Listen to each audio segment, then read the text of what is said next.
Oh, welcome, people. It is a new year. Things have changed. We hope that you are safe. There's been storms everywhere, but your South Star Classroom family is back. Today, we're going to be talking about AI and if it's taking over and what that means for you and education on the other side.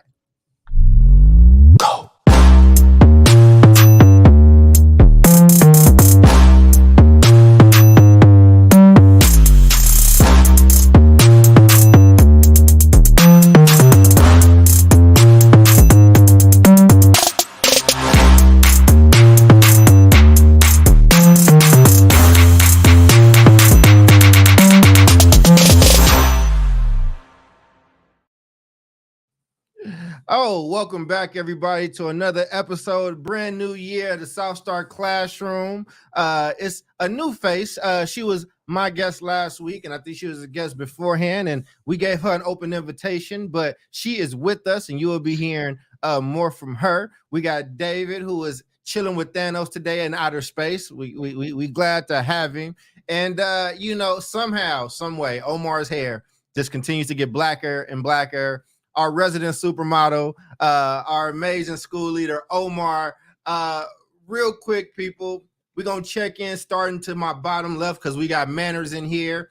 Happy New Year to you, Jubilee. What's new? And just just welcome the people so they can do a check-in with you. Hi. Happy New Year. Listen, all is well. I'm excited about this new year. I'm excited about tapping into all things that I'm passionate about. And I'll quickly say this will be the year where I figure out how to merge all the things that I am, right? As a singer-songwriter, as a veteran educator and leader, as a mom, as a speaker. So I'm happy to be cultivated this year and to tap in with all of you because this is what I'm passionate about. So happy New Year. That's what's up, man, too. It's very well. We're lucky to have you. Thank you for being here with us. How you doing, brother, man? What's going on with you? What's new? It's been a while. Man, Jubilee coming in with his heartfelt message. My ass stuck in Seattle in not only the freeze, but the Southwest debacle. Ooh. They were talking about, we'll get you home on the 27th, trying to leave the 24th. I'm like, listen, man, look, I respect to my Jewish brothers and sisters and Muslim brothers and sisters and those who do not participate in the Christmas. I am a big Christmas guy, and so is my family. So they were like, yeah, you're just going to miss everything. Then we find out that flight on the 27th got canceled anyway. So I'd have been chilling in Seattle, the Pacific Northwest, up until the 3rd. I could have just drove down and hung out with David in sunny San Diego. That's what I was going to do. I was going to drive down. I was going to hang out with David. We were going to catch some waves. We were going to go harass terrible leaders in the San Diego metropolitan area. And we were just going to call it a day. Thank you, Alaska Airlines. You got me back home for Christmas. It was a literal Christmas miracle. So made it back home as a result of a random fluke of a flight opening up. So I'm good, man. I am happy and blessed to just know that I've got friends, that I've got family, that we got this show, that Jubilee is joining us. We got the prodigal daughter joining us, if that is the right term, if that's the right nomenclature. David's way smarter than me. She is a force to be reckoned with, so I'm excited to have her on. But I'm excited to hear about you, gents, man. How did you spend your Christmas, your New Year, whatever it is that you celebrated? What did you all do? David? Yeah. First off, great to be here. Good to be back in the South Star Classroom saddle. The podcast. Missed a couple of weeks. The break was good. We do the school that my son goes to does 3 weeks for the winter break, so it's an extended break. We're actually still on break. He goes back on Monday. So the holiday was good. Didn't travel anywhere, and I'm glad we didn't, because we probably would have gotten stuck like Omar. I'm glad you made it home in time for Christmas, Omar. But yeah, it was it's been raining down here like record in San Diego. It rained, I think, contiguously for like 10 days, which was like a record. It just doesn't rain down here that much, and we've gotten pounded like the rest of the West Coast has. Today is the first sunny day, and actually this morning drove down to the beach with my son just to check out some of the 15 to 20-foot waves that were crushing onto the beaches. It was quite a scene down there. A lot of people just watching the awe of nature. And so what else? Yeah, I mean, just really just turn the volume down on everything. Really had to, kind of work hard to just like slow down and sleep in. And so we're kind of getting there right now, but then we're going to crank it up again here this week as work returns. So it's good to be here. Excited about this topic. And so, yeah, kick it off to you, Charles. Man, that kid is living the dream, man. David's kid is just y'all moved back to San Diego at the perfect age. He gets to go and chill at the gas lamp and go to the beach with 20 some odd foot waves. I know y'all got some weather. We had a system before y'all. We had the winter storm where it was, I mean, it wasn't that bad. I mean, but it was like, wasn't that bad. Wasn't it like negative 17 in Chicago? It was like -7, -8. I wasn't outside, but it was a negative wind chill of about -30, -25. But and all my California people had all kind of slick, funny stuff to say. You know what I'm saying? And then y'all get some weather, y'all get some rain after California been in a drought this whole time. You know what I'm saying? Like the harvest has come, but nah, man. The holidays, the reckoning is coming. I've lived in California. I'm an Oakland boy. I've been in Oakland since I was 10 years old. It is one of the places that when it rains, people lose their ever-loving mind, man. Like they lose their mind. But I do hope everybody is safe. I do, because they don't have the infrastructure like that. At least Seattle got infrastructure for a lot of rain and stuff. So the same way Chicago got infrastructure for snow. So it's not like a place that don't get snow and then you get snow. That's a lot worse. But I'm very happy to be with you all. I've just been trying to be in my office, be in the gym, and the gun range. That's it. That's all I've been wanting to do. I just want to stay out the way and just do work, man. But in all seriousness, though, man, I am happy to be back with you all. And then there were some topics that was happening while we were gone. Apparently, AI has just been proliferated, like ChatGPT and artificial AI, and it can take all your pictures and make a whole bunch of different things.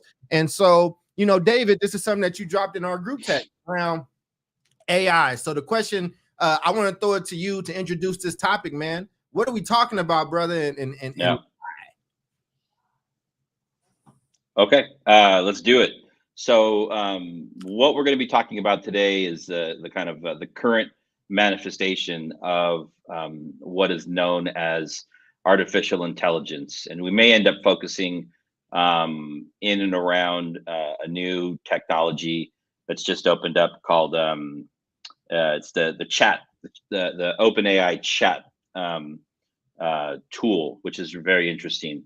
But really, I mean, so we're talking about artificial intelligence, we're talking about education, different facets of education too, not just necessarily, the ability of this technology to like write an 11th grade student's essay having to do with, some kind of comparative literature analysis, which it can do very well.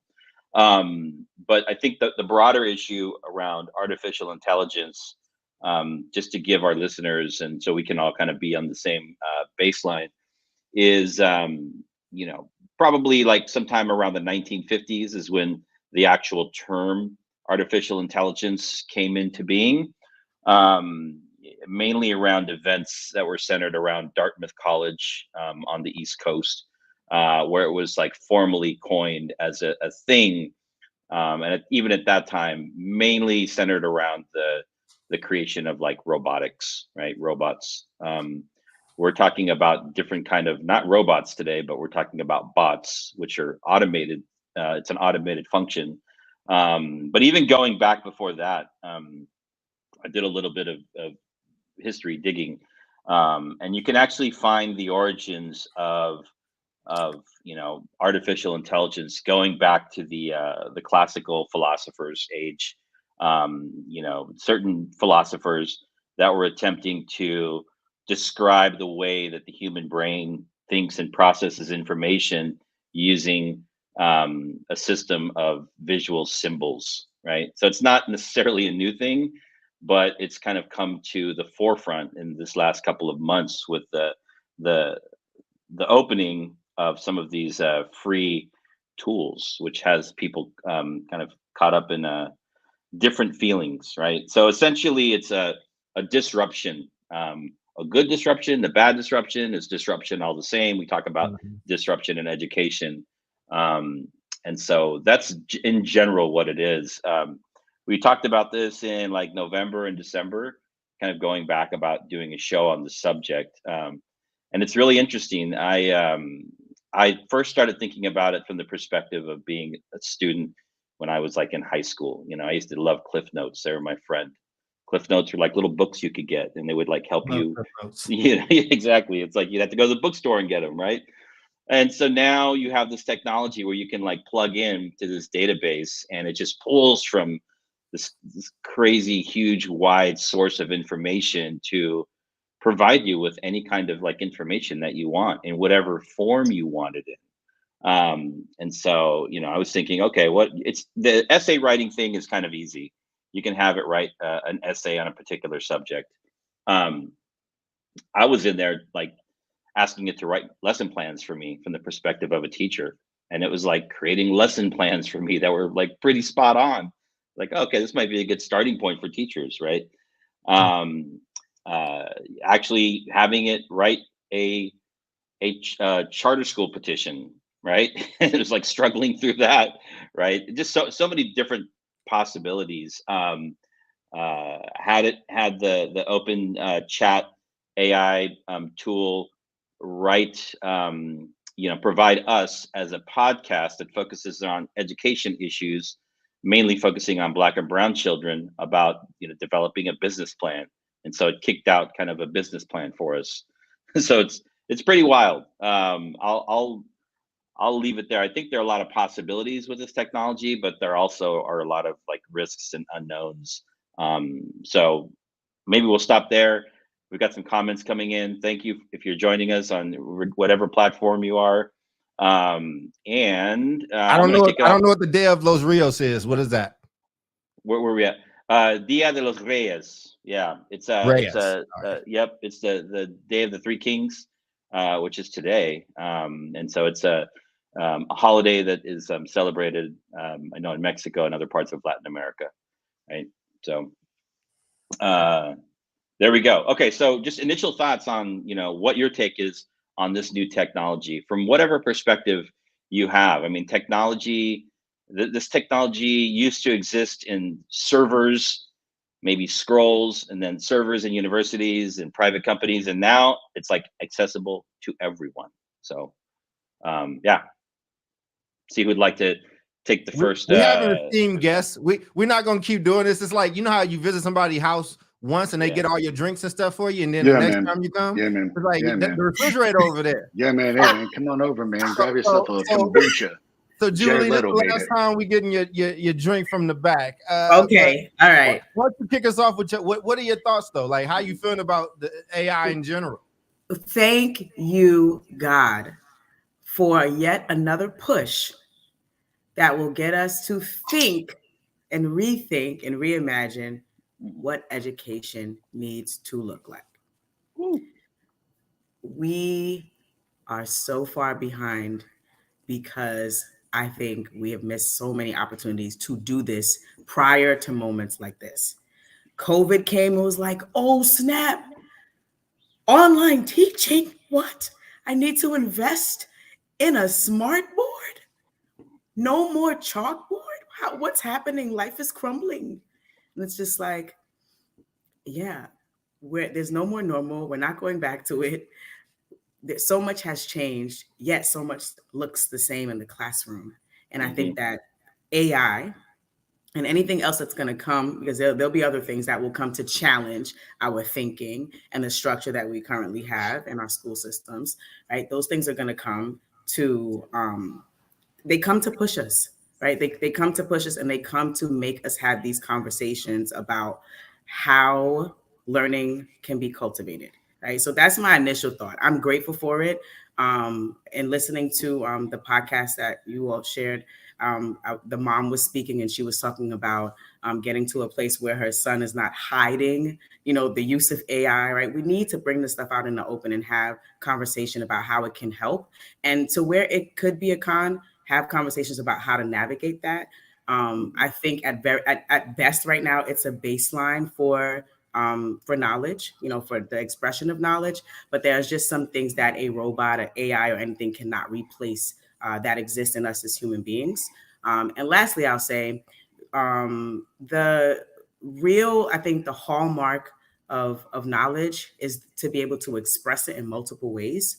And I don't think that AI, has that right now. I'm not saying that it's impossible, but that critical thinking piece, the application piece, where it's like, okay, so you've talked about it and you're able to, list the entire skeletal system, or, count out this song in 8 measures or whatever it is. But like, can you now like apply that? Can you do it yourself? Right. If I put you in the spot, right, or put you on the spot and ask you to do this specific task where you have to apply this information, where you have to show the extension of your thinking, can you do it? And I wait, one more. Thank you again, because we have really pigeonholed children for a very long time with saying that there are only a couple of ways to show your knowledge, to show what you know, right? It's either you're going to be a great writer, you're right, you got to do well on these standardized tests, you got to do well on essays, right? We didn't necessarily have enough pathways for students to show their intelligence, right? And so I think AI is going to push us to have conversations of like, how are we going to get kids to really show what they know? And so I'll stop there, but I'm excited about AI. That's what's up, man. What about you? Oh, I mean, yeah, this I think it's gonna be a fun episode. I'm really interested on where folks are landing with it. Look, man, are these damn robots gonna come kill us or what? If we keep training them as dogs and kicking them, and I don't know. On one end, I'm like crazy with Jubilee. So funny story. It's like become urban legend now, right? And there's all these like funny urban legends over at college, but there's a story where these 2 gentlemen show up to the president's the president of the university. I don't even know if the president of the university has office hours, thus urban legend, but supposedly showed up to the office and was like, listen, the way that you all are teaching, the way that you all are assessing kids, the way that you all are figuring out the educational system is all wrong. And you're doing this in this like antiquated, archaic measure where it's like, who's learning this way anymore? We've already found out so much neurologically about people that like listening to a lecture, writing notes, reading, regurgitating, and writing essays. That's it. There's got to be more innovative ways to demonstrate what people's output can be. And we think it should be team based. Now, as the legend goes, those 2 gentlemen happen to be Sergey and Larry, because as the urban legends go at Stanford, the founders of Google apparently did all the things, including talk to the president. But it stands a testament to like 2 guys who revolutionized, I think, a company for better or for worse, whatever it is that you want to do, but really have a very innovative way of interviewing people on a team-based reality to substantiate what Jubilee said, which is there are things that computers can do now. Like what are we, Alan Turing? Like we invented a computer to decrypt the German codes. We invented computers to try to figure out quantum physics. We invented computers in order to do computing at a level that I think is unto heard of a human, because in Alan Turing's day, this is Alan Turing, the famous gentleman who invented the computer during World War II that decrypted the German codes, basically was like, we could do all this because humans were the computers. There were literally people called computers. That's what they did. They computed. That's the word that computing came from. So for me, this is that advance to say, all right, like now a computer can write for you and a computer can shoot out output. What are we doing to find new and innovative ways of not only teaching, but having students demonstrate their competency in a real world way. Because look, I'm all for writing. I'm all for it. It's great. It's a great utensil. But I bet a bunch of people back in the day were like, I'm all for computing numbers. And then the calculator came along. And now the calculator is doing things in a exponentially faster process. And now, okay, writing is going to happen as a result. And now it's like, cool, like what is the next advance?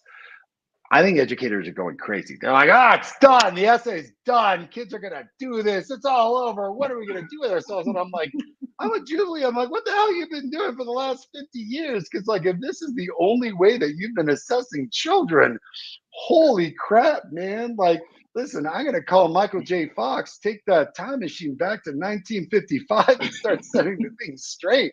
Because like, I was at the end of the sea dance and what I saw was terrible. And sadly, the under the sea dance is still happening in today's educational field. How are we still doing the same things that we were doing in the 1950s?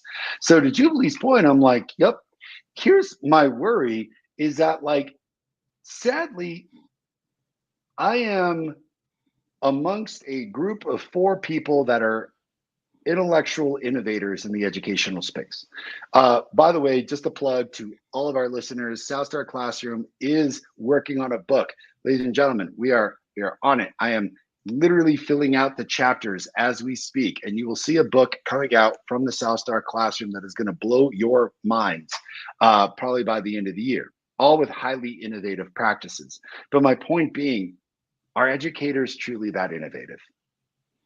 And as a result, does something like this shake the very foundation of which they are taught? And then what happens to replace this? Because ultimately, like, are educators even keen enough on figuring out how to use this as a tool and understand it, as opposed to just once again trying to regulate it and get rid of it?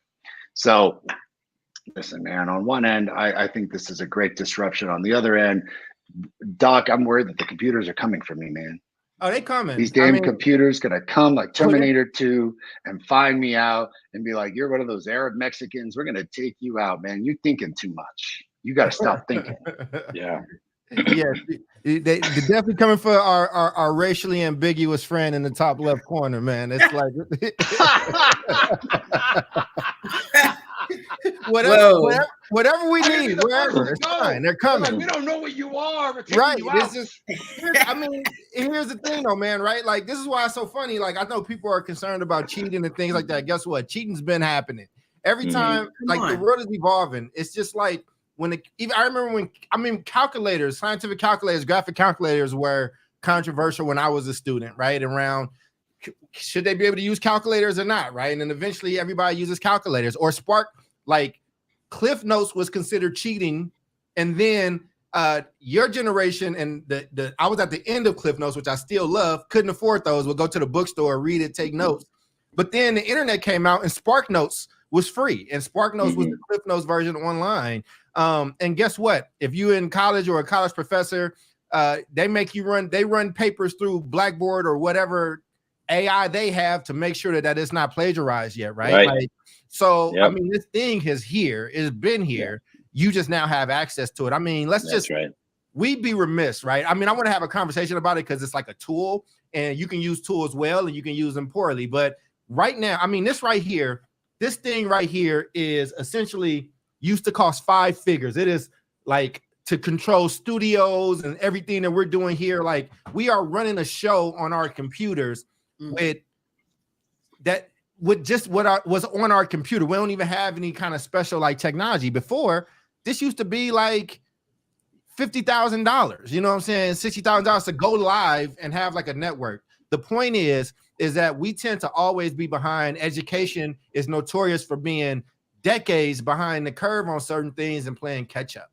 And so the real question is, if you are an educator, how are you actually educate? What is the root of the thing that you're educating? When calculators got proliferated, it's like, oh, we need to change how we do math. Maybe we should actually be teaching young people the relationship of numbers and how they kind of interact with the real world. So yeah, you know how to carry the one and do whatever, but let's teach you some different order thinking or whatnot, right? So, I mean, look, we're talking, our phones are listening to us. You're gonna get some kind of ad from Google when you open up your whatever social media thing you're using.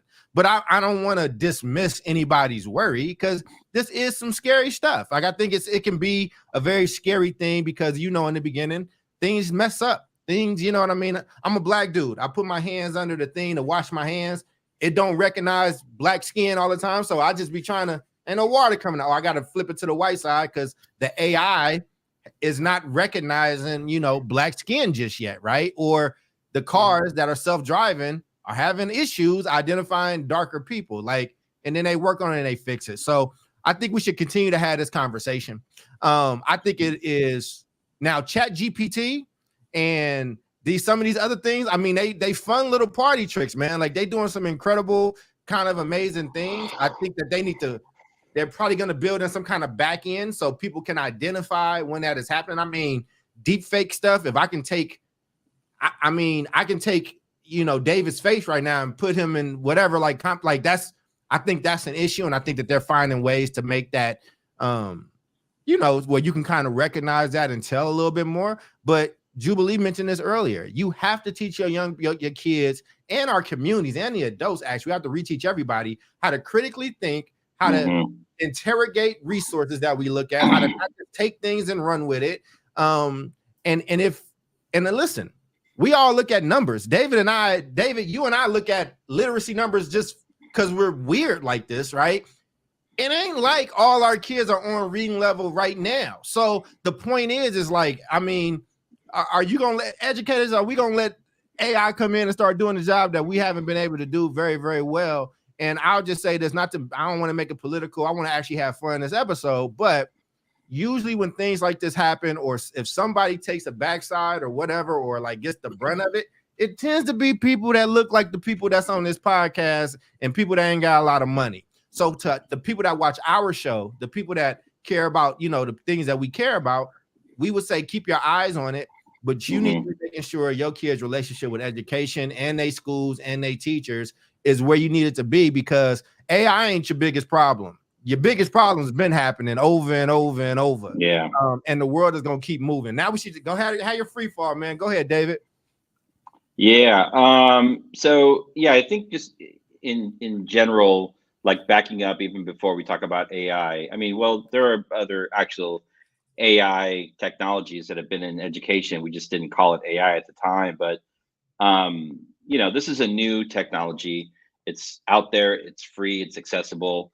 And so the option is to run away from it, or you just ignore it, or you like lean into it and figure out if there's a way that we can actually use this to get students to a place where you can actually then focus on the critical thinking aspects of education and mathematics and science and the humanities, right? And in foreign language, whatever it might be.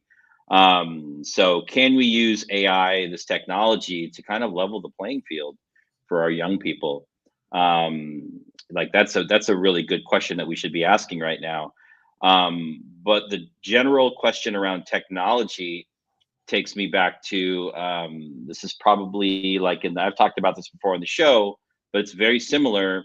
Probably 10, 15 years ago, when I was a principal at Oakland Unity High School, and we were in 9 through 12 high school, and we served students that were coming in from some of the lowest performing middle schools in the country, from Oakland Unified School District, right? We're like, how are we going to do this in 4 years? You have students in 9th grade. We would do a summer camp for them. They would double math classes, just trying to catch up. And one day I was sitting in a classroom in the back of a room doing an observation of one of my teachers. And he was doing his best work to try and help students in real time. He had a lesson.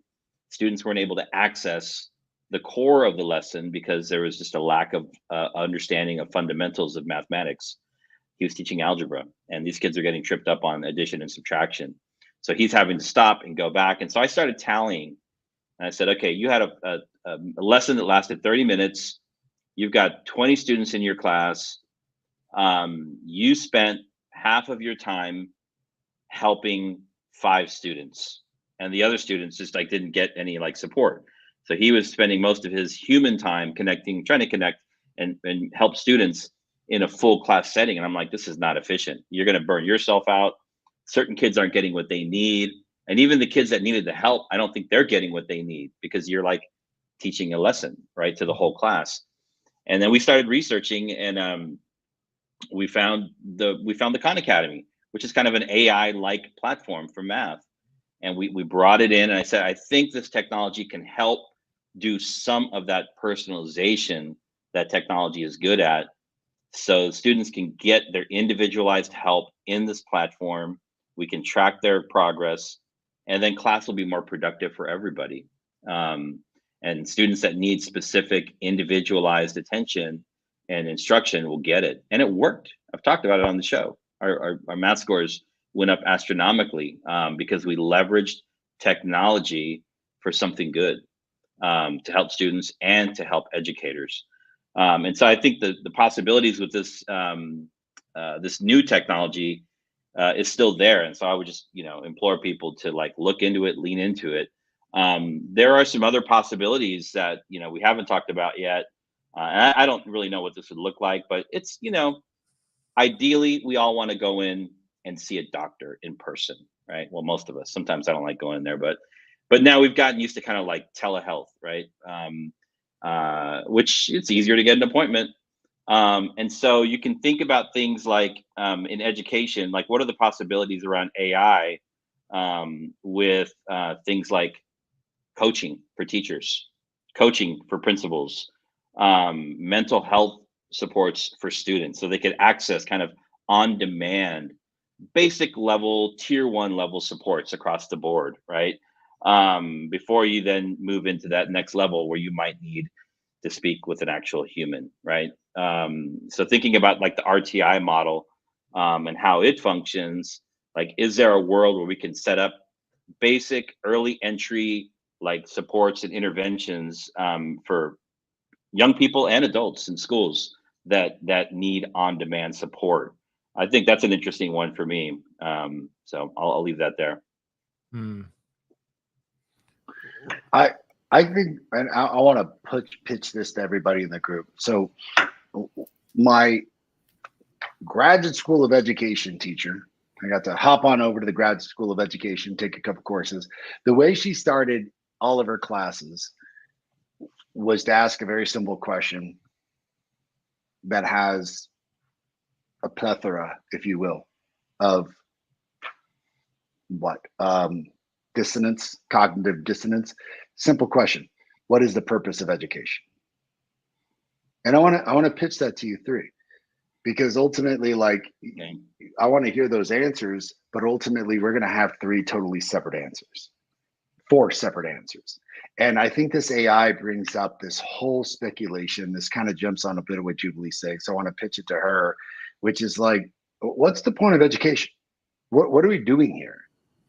And how does this AI configure into it? Because I can guarantee you that the conversation we're having is one of integration and innovation. And I can guarantee that the conversation elsewhere is like Chicken Little, the sky is falling, this is the death of education. Look, I've heard it all, like charter schools are the death of education and the calculators are the death of education. I'm like, man, you weren't educating to begin with. So I want to pitch to you, like, what is the purpose of education and how does all this AI stuff integrate itself into it? Because we got to start thinking differently about what we're doing in the classroom. Yeah, for sure. Funny you say that, because I just finished jotting down that AI and everything else that'll come with it will shift what we include in our instructional programs. Well, I would hope so. But in my opinion, right, one of the main purposes of education is like not to have the answer, but to create and hold space for the cultivation of critical thinking, to get students, to get kids to think, to imagine, right? Because with that, then we know that they are moving forward. They're cultivating what the next is. And I think the scary part about it is like, wait, we're used to doing everything in a box and we feel like the rug is being pulled from under us, right? But this conversation, right, about AI pushes us to have this conversation about critical thinking, right? And what does that look like? So I was jotting down like, okay, so we're in the fourth industrial revolution. We're in a space where our world needs to be and is becoming more and more people powered, right? And our current children, right, our students that we have now, in a position to be able to lead our world in all the different sectors, right? As critical thinkers, right? As innovators, as leaders, as entrepreneurs, right? And so for me, there's a bunch of other reasons. We could be here all night talking about what the purpose of education is, but I think that's one of the first purposes. Are we creating space so that kids can think, can imagine, can create, and they can do so in multiple ways? Right. And so the reason why I said thank you, God, for AI earlier is because it breaks the mold, it breaks the box, and it says, hey, enough with that. Right. So, and I'll give an example. Like when I was teaching, we had a program called America's Choice, and pretty good program. It did like the traditional, like readers workshop, writers workshop, but they were piloting some new things with math. And one of the coaches came into my classroom and says, watched a lesson that I did and gave me some feedback. And one of the pieces was around error analysis. And I'm like, huh? She's like, yeah, let me just show you what I mean, right? In this, right, this is one way to really push critical thinking. We're going to give the students the answers. And I'm like, huh? Give them the answers. These are like third graders. She's like, yeah, you're going to give them the answer. And then you're going to create conversation, right? Hold space for conversation around why that's the correct answer, right? And so again, back to critical thinking, right? Now we put the students in the driver's seat, right? Yeah. To utilize their mental resources to say, this answer is correct. This answer is not correct. And here's why. And I know that math is very like concrete, like right or wrong, right? But I think we can apply that across the board, right? So it's like, okay, AI, so you're able to write this essay and you're able to cover the basic pieces. But as the human, I still am able to be a critical evaluator of how good this is, how accurate it is, how deep it is, right? I still reserve the right as a human being with this beautiful God-given brain to be able to look at something and critically evaluate whether or not it's a home run, whether or not it's like, so I just think that, again, I think we need to live in the space of being critical evaluators of AI, seeing what it offers us, right? Just like in that with the math lesson with the error analysis and giving the answer, seeing what it offers, right? Leveraging that, and then figure out where the holes are and saying, okay, but it doesn't give us this. And then that can even inform us in terms of those shifts I was talking about earlier. So like, if we are getting this from, AI, there's this space here, right? If we go to ChatGPT and say, all right, collaborate. And I know it's just for essays, right? So it's a little bit stretched, but like collaborate, lead us, build a bit, right? Like there are some skills that AI will not be able to tap into, right? Because it's a robot. We need our students, our children, to have an opportunity to, again, stay in a space of critical thinking and to develop the skills that are going to lead us forward through that. I want to build off of this real quick, what Jubilee just shared. And so what I heard Jubilee share connected with me, and I was like, where did I hear this before? So one of the pieces that I shared with this group, which came out in mid-December from the Getting Smart website and organization, talks about the possibilities and the risks and like action. What can you do today, right? With the technology that is made available to teachers and young people and leaders. And one of them was exactly, what Jubilee just shared. Have your students and teachers test the platforms, enter prompts, analyze for quality, analyze for accuracy, entering prompts and basically auditing this new technology. Making people comfortable with it, but really at the same time, you're putting young people in the driver's seat around both the accuracy of and the creation of knowledge, right? And so it's not something that like I ever did as a young person in school with the big like 10-pound textbook. Nobody ever asked me to audit my textbook, but now we can actually, put students in this position where we're like, okay, here's information. This was given to us by this technology. You're going to go in now and you're going to look through it and give us your interpretation of what you're seeing. And that is incredibly powerful. So I just wanted to like double down on that. Well, look, I'll just say this as we're having this really good conversation. I mean, technology, things come, they force you to evolve, and you adapt or you die. And we can be upset about it. You can try to delay the inevitable, but that's the thing about the inevitable. It comes. But there are some things that technology has really helped with. And these apparatus and machine learning and AI. And one of those is our sponsor for people that might be struggling with certain things in their mental health. Here's something that might be able to help you. Do you feel overwhelmed with an invincible feeling of sadness? At Meditative Bliss, we will help you overcome the inexplicable stress you get from the boring routine chores and attain the solace and inner peace your soul has been yearning for. This innovative medium will be a source of the most peaceful and relaxing free music. So get ready to experience a euphoric treat for your spirit. Visit us on YouTube and Spotify anytime. Meditative Bliss. Serene your soul.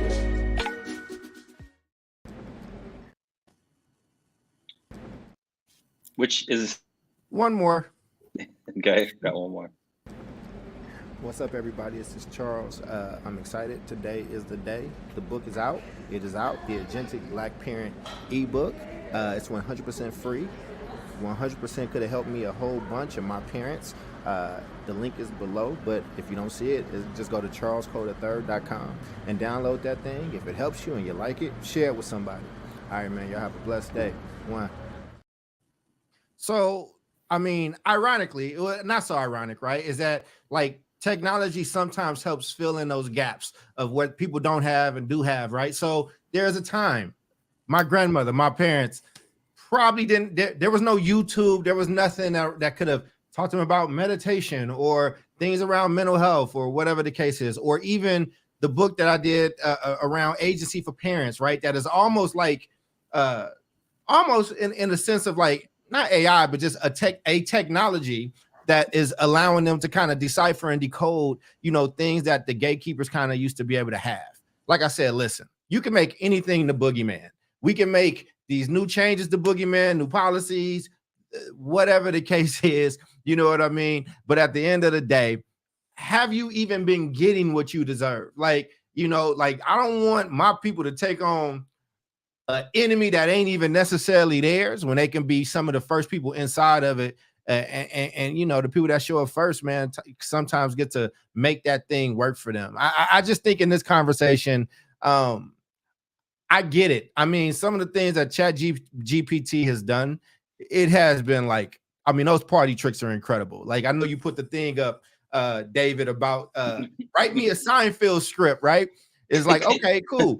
Here's the thing. Now that everybody has access to this, there's going to be a new set of cream that rises to the top. So maybe I start a whole new show, right? Where it's like, okay, AI, build out the topics for these shows. And a lot of people might end up doing that, but cream is still going to rise to the top. Like, what is that going to look like? Quality is going to change. Things are going to shift.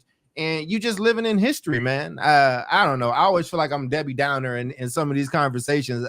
It's not that I'm not impressed.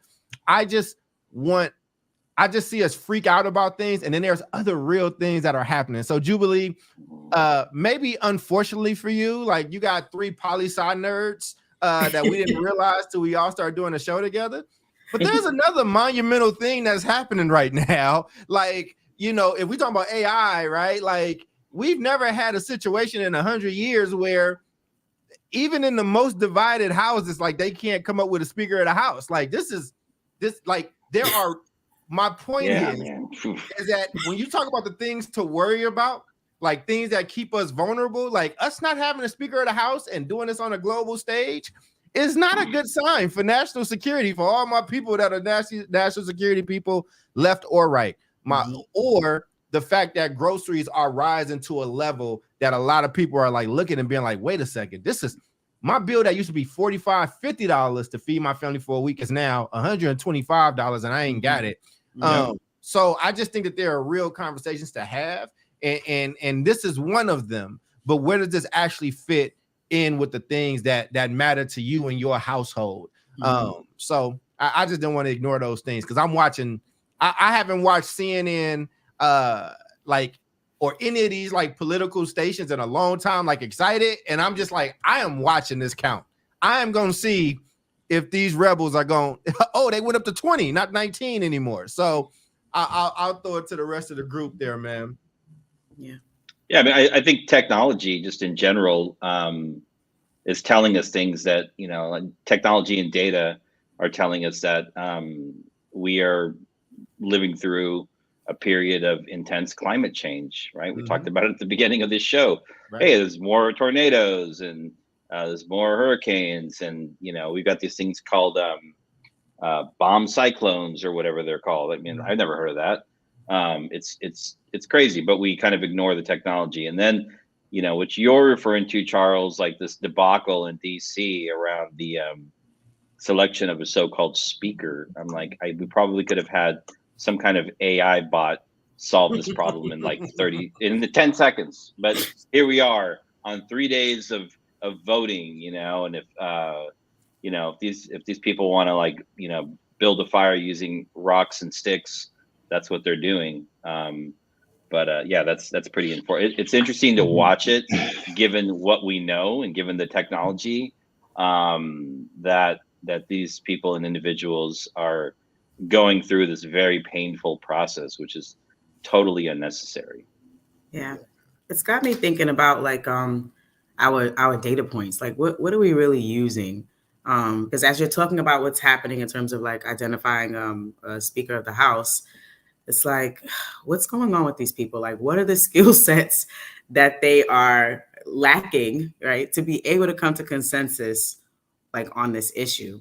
And are we using like data points such as those to see what's happening in our classrooms and how it's connected? And are we, you know, in order to shift what's happening and connecting what's happening in the classroom to real life and the world and the future that we want to be a part of and want to create?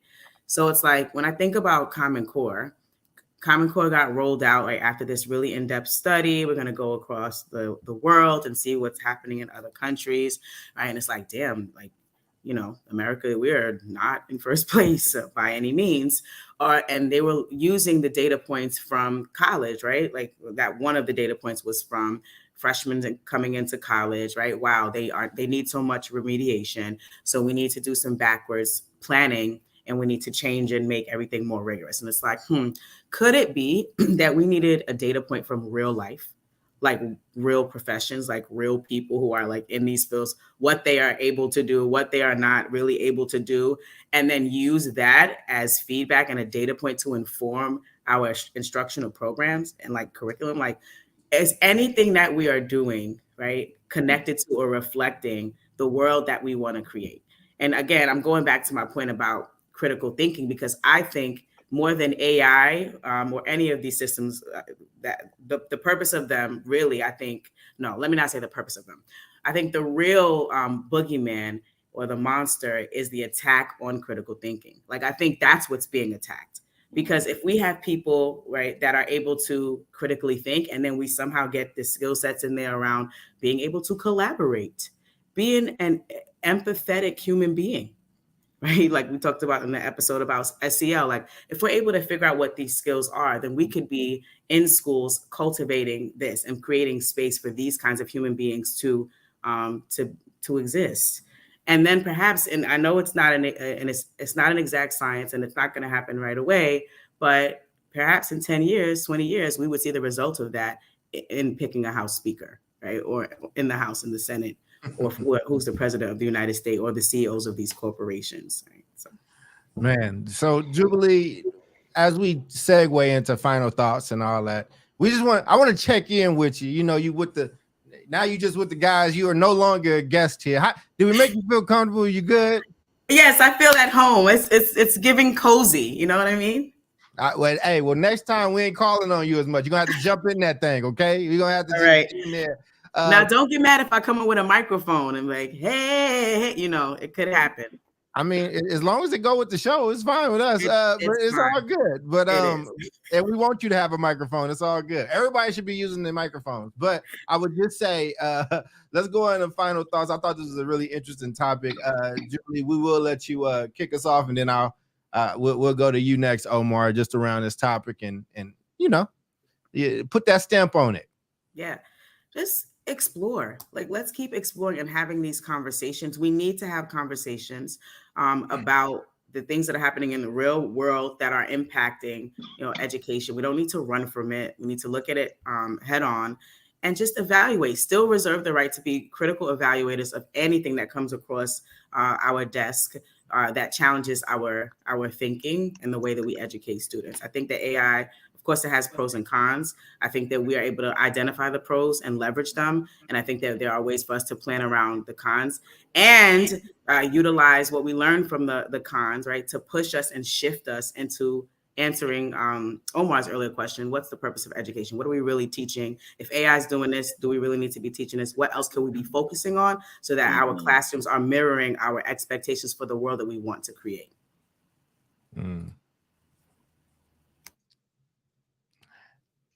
You're muted, Omar. Go ahead, brother. I'm up, man. Yeah. I think this is a hell of a show to get very cognitive about, like, the advancement of technology and how educators react to it. But I think that maybe just clearly because I'm having these conversations right now, and yes, I am that CEO who was like, hey, listen, like, all of us as administrators, as leaders, I'm starting something called Think Tank. It was somebody else's idea in the organization. Miss Alonso, great idea. And it's like, we're going to talk about these big picture issues. But at the same time, like, I see a dearth in major skill sets that I think leaders need in the education realm. The first book that we got is Crucial Conversations. I don't know if y'all read it. It's a hell of a book. It's excellent. And one of the things that Crucial Conversations gets into is just simply like, what's the root cause of an issue? So, they give examples of, like, yeah, you're at work or you're talking to your brother, or you're talking to your sibling, and, you're arguing over whether or not, like, who should take what to mom's house. But, the root of that issue has nothing to do with that conversation. It has something to do with the fact that, like, mom always favored this brother over the other. And this brother has, like, a certain level of, like, I don't know, like, sadness and remorse about it. So what it is an example of when we have conversations about AI and we have conversations about these new disruptors or whatever you want to call them in education, hardly ever do we have a conversation about the root cause issue. It's always so reactional. It's always so, oh my God, this is either great for education or this is terrible. But I think, like, I want to start having, as we did in this session, a conversation about, like, we need a conversation about, like, what is the root cause issue that we're seeing with our kids, why they're essentially incapable of being top in class across the world in their levels of creativity, ingenuity, creative problem solving, critical thinking, and their ability to essentially do what the United States does best, which is innovate. Listen, like, as an educator, I'll just come out and say it, like, we're going to get our pants beaten off by India and China if it just comes to base mathematics, and rote memory and all those things are killing us. What we've done exceptionally well is invent. We created the iPhone. We created Mac. We created the computer, the home computers. Like, we did all these things.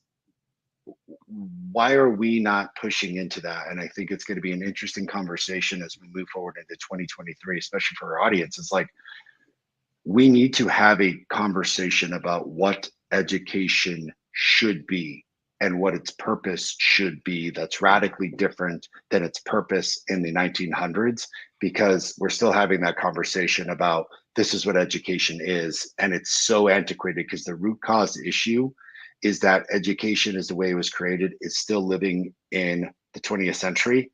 And we need to have a complete conversation, moving it diametrically over to the 21st century, figuring out what the root cause issue is of our students not being prepared, say, for example, with collegiate stuff, and understanding what is it that they need that isn't being serviced by the current model, and completely disrupting that model and creating something new. And I think the AI situation is just a catalyst to have that conversation. That's what's up. I'm pulling up your tweet for you, brother. If you need me to, as you need me to click in, man, let me know. Okay, yeah, deep thoughts. This is good. So I'm gonna maybe approach this in a little bit of a different way with some humor around this technology. When the chat AI program first came up,